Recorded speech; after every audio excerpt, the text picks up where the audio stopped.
Sorry. Welcome to EPG Pathshala. I am Raghuram Raju from University of Hyderabad. We are going to discuss today the module on Tagore, the home and the world, on patriotism and cosmopolitanism. The module is written by Professor Bindu Puri of University of Delhi. Tagore is a great poet and a Nobel laureate, but along with being a poet, he also wrote some important books that deal with social and political issues. And this is one of the remarkable things that is associated with Tagore, Rabindranath Tagore, as he is fondly called. In one of his now famous book called Nationalism, Tagore argues that nationalism has some inherent evils, and he rejects the idea of nationalism. These are delivered as lectures in Japan and other places, and they have become very popular. And as I mentioned, that he is very critical about nation and nationalism. There are many people who find Tagore arguing that India has never had a real sense of nationalism. So this is something which is very important to note, that India does not have a notion of nationalism, and Tagore rejected the idea of nationalism, particularly Western nationalism, and he said that nation is a source of untruth and a loss of individual freedom. So for him, nation does not have an idea of truth, and it comes heavily in compromising about individual freedom. Tagore argued against the concept of nation and ideology of patriotism, also in his other book, The Home and the World, and this also comes up very clearly in his debate with Gandhi, when he opposed Gandhi's call for non-cooperation movement.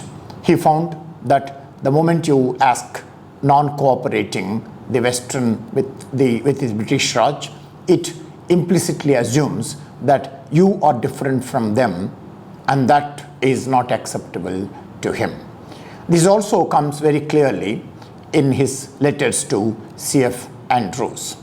So all these things led many people argue that Tagore advocated a form of cosmopolitanism, the idea that all human beings are world citizens and owe primary allegiance to the world community. The discussion of this topic can have two different angles. One angle is that idea of nation in India, the Indian nationalism, is derived from the Western nationalism, and this idea is very clearly and prominently expounded by Partha Chatterjee in his famous book, Nationalist Thought and Colonial World, a Derivative Discourse. What we are going to discuss is the other angle, namely, there is an important article written by Martha Nussbaum, who claims that most of the political philosophers from the West necessarily assumed the idea of a nation, and then she finds in contrast in Tagore a rejection of this idea of nation, and then she finds in Tagore universalism. Tagore's position against nationalism was not an argument in support of world citizenship. The argument against nationalism was a part of Tagore's general opposition to organized collectivities. Tagore argued that the coercion of the unique individual into an organized collective, whether nation, national movement, caste, varna, or organized religion, went against the individual's freedom to think and act. That is, for Tagore, any organized institution of any brand will compromise on the individual's expression of freedom. So Tagore's argument against organized collectivity was also apparent in Tagore's idea of religion of man, which leaned towards simple folk religion rather than institutionalized religion with theological structures. So Tagore was not in favor of any organized religion. At the same time, Tagore was not saying that individuals should live outside society in an anarchic state. Rather, he comes up with a third alternative where he finds that individual can express their freedom in a smaller community, in a folk community, which is manageable and does not come on the way of expressing one's freedom. So there are two things here. One, Tagore is against all organized societies, social institutions, or religions or religious institutions. His main focus is to see that individuals express their freedom. That's where he finds the task of human life. At the same time, he is not talking about individuals living outside society. Individuals live inside society, but those societies are small folk kind of societies which are manageable. Another dimension to this debate is to contrast Tagore's critique of nation with his claim of egoless concept of human being. That is, Tagore is not saying that I reject nationalism and I would watch for the individualism and the self-interest associated with individualism, as perhaps is a doctrine or theory that is advocated by liberals. Seen from this point of view, Tagore's view can be extrapolated to posit a necessary relation between self-centered or egoistic individualism who form into a collectivity called the nation. So he finds in Western nationalism two important constituencies, namely there is a self-centered, self-regarding virtue kind of human being, and that human being becomes a part of a larger collective called the nation. He will find them as related to each other. In contrast, Tagore's rejection of the idea of nation is related to his rejection of both self-centered idea of individualism and the nation as a collective. This critique of all institutions comes very clearly in his fiction, particularly in his work, the play, The Kingdom of Cards, which can be reconstructed as a literary critique of caste and varna. Tagore points in all these cases the same point, that is, the original vocation or essential nature of man was his individuality. Since all collective unions and movements imposed the majoritarian will on individual, they destroy man's uniqueness and freedom. So Tagore emphasizes in this context that the organized institutions compromise on the expression of individual freedom, which is the fulcrum of human existence. In this context, Tagore used the term dharma, which according to him is, when we know the highest ideal of freedom which a man has, we know his dharma, the essence of his nature, the real meaning of his self, unquote. Just as, to quote him again, The freedom of the seed is in the attainment of its dharma, its nature and destiny of becoming a tree, unquote. So too, the individual's man is absolutely bankrupt if he is deprived of this speciality, this individuality. It is most valuable because it is not universal. In other words, you find in this passage Tagore advocating that individual freedom is the most important aspect that in fact constitutes his dharma. The job of an individual, the task before an individual, is to attain this universal truth through the expression of his or her freedom. That's the most important thing that Tagore envisages. So there are three important aspects that we find in Tagore. One, an individual who lives in a minimal kind of a society, a folk society, and then you have the universal, and according to him, that the universals have to be realized. Only then you find that a human being reaches the attainment of his purpose. That's the most important thing. In the process, he rejects two things. One, he rejects all organized institutions or organized religions. He also rejects the selfish notion of individualism. For Tagore, the home of freedom is in the spirit of man. That's the point that he keeps emphasizing. The spirit of man is the expression of freedom. And this expression of freedom gets scuttled, gets abstracted by any majoritarian institution, however massive, good they may be. So that's the point that he maintains consistently from beginning to the end. That spirit refuses to recognize any limit to action or to knowledge. It was because he believed that man's true nature, man's true vocation can be attained only by reasoning and acting in freedom that Tagore insists on the rights of the individual to differ from the group and to make mistakes. He says that you should be able to make mistakes and you should learn from these mistakes.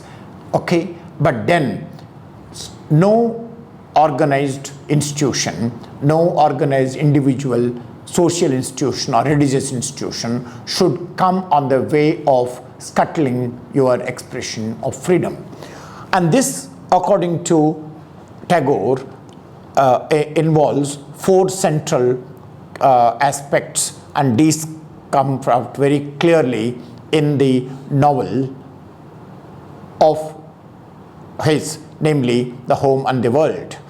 This novel involves four central characters: Bimala, the wife of the landlord Nikhil; Sandeep, his nationalist friend, somewhat inauthentically caught up in the Gandhian movement for Swaraj; Nikhil, the enlightened landlord who freely supports some of the movements in his own capacity but rejects the coercion of dissenting others into the movement; and Nikhil's widowed sister-in-law, the Bada Rani. Ghare Bhaire makes a life-like portrayal of the difficulties of negotiating a relationship with the world when one is suddenly pulled out of the comforts of the home, a metaphor for the traditional communities of pre-modern India.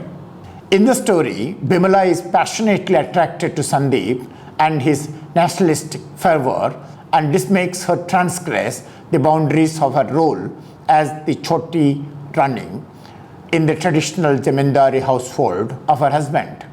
Nikhil loves his country and supports Gandhian Swadeshi in his personal capacity. However, he refuses to coerce anyone into following Gandhian principles and sacrificing their livelihood for the national movement. He tries to bring out Bimala from the confinements of the traditional life she has led and educate her into a freedom in the mind. Through Nikhil, Tagore argues that enlightenment or modernity is not constituted by a complete or unreasonable rejection of one's own past or tradition, but lies in the cultivation of a state of mind. This is the state of mind where the individual assumes responsibility by the very freedom of his or her beliefs in both the old and the new.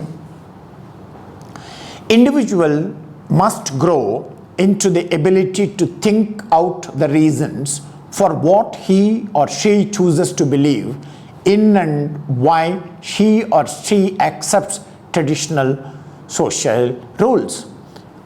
Individual human life, it is to be enlightened, free, cannot be a blind following of tradition or a blind rejection of tradition, or indeed an unreasoned acceptance of any new idea learned from the West. That is, the point that comes out very clearly here is that you should not blindly follow your tradition. At the same time, you need not reject your tradition. You should rationally negotiate with your tradition. Similarly, you should not blindly follow the Western ideas. You should not reject Western ideas. You should reflect, creatively reflect, rationally reflect, and take what is important and what is not important by making a judgment. Tagore seems to suggest that freedom to reason would not necessarily involve Bimala's rejection of the traditional role, but only a rejection of unreflective ideational confinement in that role. So that is, that if you follow the tradition, you should not blindly follow the tradition. You should, in fact, become reflective about what you are following. If Tagore's rejection of the concept of the nation came from the idea that man should not be limited by country, but should be a world citizen. Given this background about Tagore's views on nation, let us look at one of the important interpretations of Tagore's ideas by Martha Nussbaum. Martha Nussbaum bases her reading of The Home and the World in her essay and concludes that Tagore recommended a primary allegiance to the world community. So she says that since he rejected nation, he is advocating world community. However, philosophers familiar with Tagore's music, stories, and plays have expressed difficulties with Nussbaum's argument about Tagore's acceptance of a cosmopolitanism derived in the philosophical lineage from Kant. Though Nussbaum is justified in concluding that Tagore rejected nationalism and ethnocentrism, the idea that Tagore embraced a cosmopolitanism derived from ideas of universal reason is philosophically not acceptable. Tagore emphasized individual freedom in the mind and accorded a priority to an individual freedom to respond to independent reasons. However, he thought of real or apparent reasons without any prior commitment to a conception of rationality and universal reason. Let us now look at the relation between Tagore and Kant made by these interpreters. The Kantian idea of the world republic with the giant chains of organization policies that would reject local particularities and commitments are irrelevant, and this would be not acceptable to Tagore. In other words, unlike Kant, Tagore gives importance to smaller communities and folk communities and things like that, whereas Kant will not accept any such pre-modern communities. This is the clear difference between Kant and Tagore. So the comparing Tagore with Kant will not hold good. Consequently, it is difficult to accept Nussbaum's conclusion that being an Indian or a Bengali was a morally irrelevant attribute for Tagore, and that, in his view, man was better defined as a world citizen. That is not true. Tagore does talk about universalism, but that universalism is not bereft of cultural moorings. As a poet, culture plays a very important role in the writings and life of Tagore. So we will see that in this, it is seen from this point of view. While it is true that Tagore rejected nation, he is not a person who will fit into the cosmopolitan interpretation advocated by Martha Nussbaum. That's the point that we need to keep in mind. So now let us summarize the discussion, by recalling some important aspects that are there in the module and that are also there outside the module. So let us look at what is happening to Tagore in relation to his critique of nationalism and what is attributed to him, namely cosmopolitanism. What is important to look here is that Tagore rejected the idea of nation, and he found that the nation by its very nature does not allow a complete expression of individual freedom. And subsequently, you can see that he is in fact outside the thesis of how, for instance, Indian nation is derived from Western nation, a point made by Partha Chatterjee.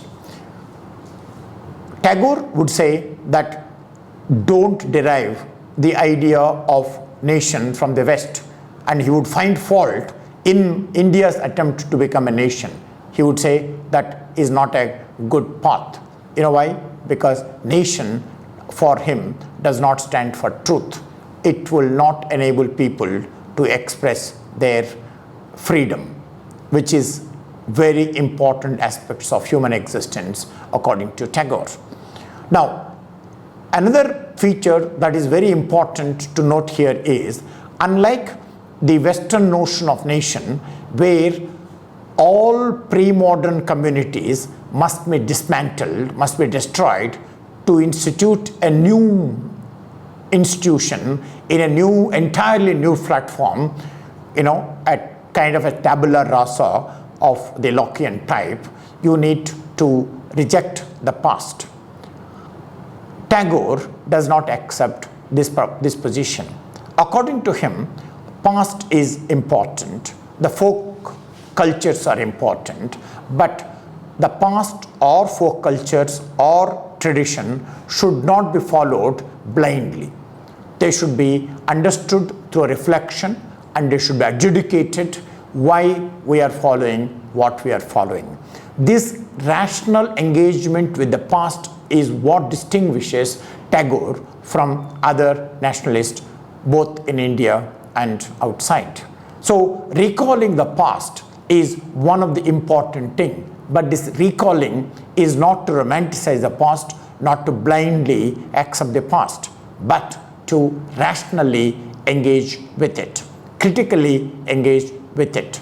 In the critical engagement, one might incorporate some good things about the past, reasonable things about the past, and reject some unreasonable or bad things from the past. So this is the most important element that we find not only in Tagore but also in other people, though they each one try to engage with the past differently. For instance, Tagore engages it in a particular way, Vivekananda engages it in another way, Sri Aurobindo engages it in another way, Ambedkar engages it in another way, and Gandhi engages it another way. So there is a different way through which these people engage with the past. But what is important is almost all contemporary Indian thinkers recall the past. They engage with the past.